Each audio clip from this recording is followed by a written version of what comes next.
Hi hello friends, Mamata ಕಿಚನ್ಗೆ ಸ್ವಾಗತ. ಇವತ್ತಿನ recipe ಶೇಂಗಾ ಲಡ್ಡು. ಇದಕ್ಕೆ ಬೇಕಾಗಿರುವ ಸಾಮಗ್ರಿಗಳು 1 kgಯಷ್ಟು ಶೇಂಗಾ ತೊಗೊಂಡಿದ್ದೀನಿ, ಮತ್ತು ಅದಕ್ಕೆ 1/4 kgಯಷ್ಟು ಬೆಲ್ಲ ತೊಗೊಂಡಿದ್ದೀನಿ. ಈ ಥರ ಮೆತ್ತಗೆ ಮಾಡಿ ಸಾಫ್ಟಾಗಿರಬೇಕು, ಉಂಡೆ ಕಟ್ಟಕ್ಕೆ ಈಸಿ ಆಗುತ್ತೆ. ಅದಕ್ಕೆ ಈ ಥರ ಮಾಡಿ ಇಟ್ಕೊಂಡಿದ್ದೀನಿ. ಈಗ ಇದನ್ನು ಶೇಂಗಾ ಹುರ್ಕೊಳ್ಳೋಣಂತೆ. ಈಗ ಒಂದು ಬಾಣಲೆಯಲ್ಲಿ ಶೇಂಗಾ ಹಾಕ್ಕೊಂಡಿದ್ದೀನಿ. ಅದನ್ನು ಚೆನ್ನಾಗಿ ಫ್ರೈ ಮಾಡ್ಕೋಬೇಕು. ಫ್ರೈ ಮಾಡ್ತಾ ಇರುವಾಗಲೇ ಅದು ಸಿಪ್ಪಿ ತಾನೇ ಬಿಚ್ಕೊಳ್ಳುತ್ತೆ ಮತ್ತು ಅದೊಂದು ಘಮ ಬರುತ್ತೆ. ಆವಾಗ ಇದನ್ನು ಉರಿಯೋದನ್ನು ನಿಲ್ಲಿಸಿ ತಣ್ಣಗೆ ಮಾಡ್ಕೋಬೇಕು. ಶೇಂಗಾನ ಈ ಥರ ಚೆನ್ನಾಗಿ ಹುರ್ಕೋಬೇಕು. ಅದನ್ನು ನೋಡಿ, ಈಗ ತಾನೇ ಸಿಪ್ಪೆ ಬಿಚ್ಕೊಳ್ತಾ ಇದೆ. ಲೋ ಫ್ಲೇಮಲ್ಲಿ ಇಟ್ಕೊಂಡು ಚೆನ್ನಾಗಿ ಹುರ್ಕೋಬೇಕು. ಉರಿತಾ ಅದಕ್ಕೆ ತಾನೇ ಸಿಪ್ಪೆ ಬಿಟ್ಕೊಂಡಾಗ ಅದು ಚೆನ್ನಾಗಿ ಫ್ರೈ ಆಗಿದೆ ಅಂತ ಅರ್ಥ. ಈಗ ಅದನ್ನು ತಣ್ಣಗೆ ಮಾಡಿಕೊಂಡು ಸಿಪ್ಪೆ ಸುಲಿದು ಇಟ್ಕೊಂಡಿದ್ದೀನಿ. ಮೊದಲಿಗೆ ಶೇಂಗಾನ ಮಿಕ್ಸರ್ ಜಾರಿಗೆ ಹಾಕ್ಕೊಳ್ತೀನಿ.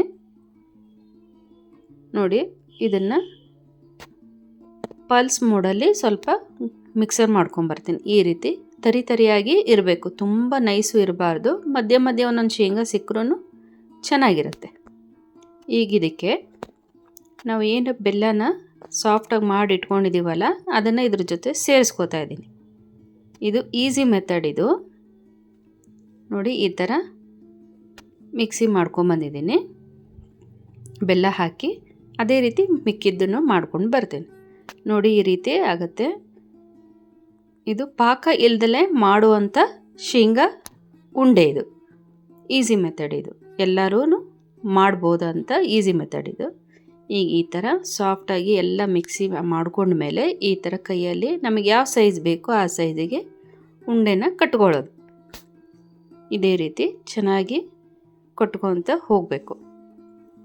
ಪಾಕ ಮಾಡೋದಕ್ಕೆ ಕೆಲವ್ರಿಗೆ ಬರದೇ ಇರೋರಿಗೆ ಈ ಥರ ಮಾಡಿದ್ರೆ ಈಸಿಯಾಗಿ ಬರುತ್ತೆ. ಇದು ಅದರಷ್ಟೇ ರುಚಿಯಾಗೇ ಇರುತ್ತೆ. ನೋಡಿ, ಸರ್ವಿಂಗ್ ಪ್ಲೇಟಿಗೆ ಈಗ ಸರ್ವ್ ಮಾಡ್ಕೊಂಡಿದ್ದೀನಿ. ಇದೇ ಥರ ಮಮತಾ ಕಿಚನ್ನ ವೀಕ್ಷಿಸಿ. ಈ ರೆಸಿಪಿ ಒಮ್ಮೆ ಟ್ರೈ ಮಾಡಿ ನೋಡಿ, ಹೇಗಿದೆ ಅಂತ ಕಮೆಂಟ್ ಮಾಡಿ. ನಿಮಗೆ ಈ ವಿಡಿಯೋ ಇಷ್ಟವಾದಲ್ಲಿ ಲೈಕ್, ಶೇರ್, ಸಬ್ಸ್ಕ್ರೈಬ್ ಮಾಡಿ. Thank you for watching this video.